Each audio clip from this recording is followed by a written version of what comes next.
Welcome to Burlap Teachers. Enjoy the video. In this video, I will explain how to charge your Volkswagen e-Golf. Understanding your charging options is key to enjoying your electric vehicle. We'll cover everything from home charging solutions to public fast chargers. This guide will help you maximize your e-Golf's range and keep you on the road with confidence. Let's dive into the details of keeping your e-Golf powered up and ready for your next journey. Charging at home is the most common way to power your e-Golf. Level 1 charging is simple. Just plug into a regular wall outlet, though it's the slowest option. For much quicker charging, consider a Level 2 setup with a dedicated wall box.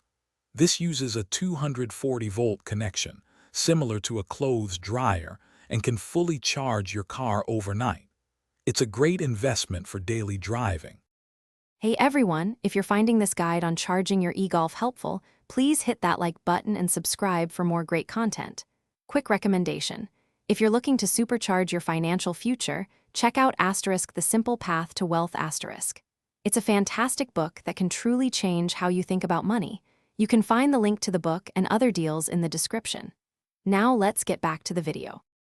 When you're out and about, public charging stations are your best friend. Many locations offer Level 2 chargers, which are faster than home Level 1.